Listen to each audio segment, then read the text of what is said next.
Hello, welcome. This is the second installment in our series, How to Keep the Sabbath. If you have watched the first, you will recall that we established that the Sabbath is a special day, a day of rest, a day of relaxation, and a day of worship.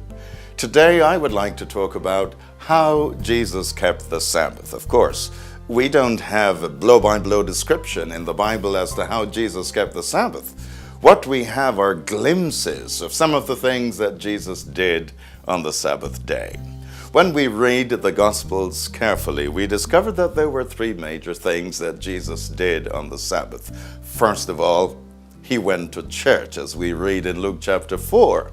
He went to the synagogue and worshiped with the people there. He believed in corporate worship.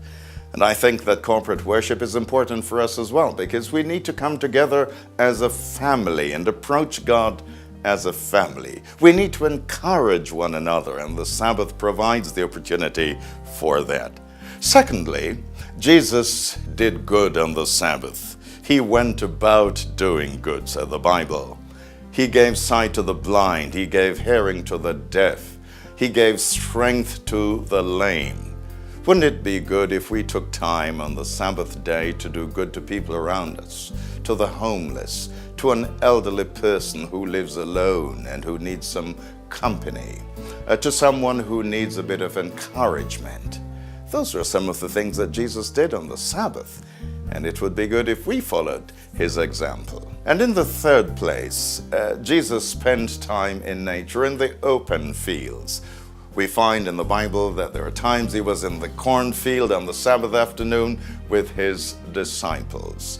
When we examine carefully the scriptures and the context in which the Sabbath was given, we discover that it was given within the context of creation. The Sabbath is a commemoration of creation, a celebration of the fact that behind this beautiful world and everything that we see in nature, that there is a master designer who is God himself.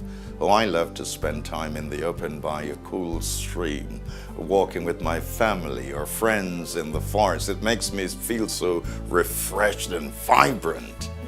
The Sabbath provides that for us. And so we find then that Jesus went to church. Corporate worship was important for him, that he went about doing good, and that he spent time in nature, commemorating the wonders of creation. So, do we want to be like Jesus? If we do, we need to keep the Sabbath the way he did. Thank you for watching. Next time, I will be speaking about the Sabbath as a stress reliever. Until then, goodbye.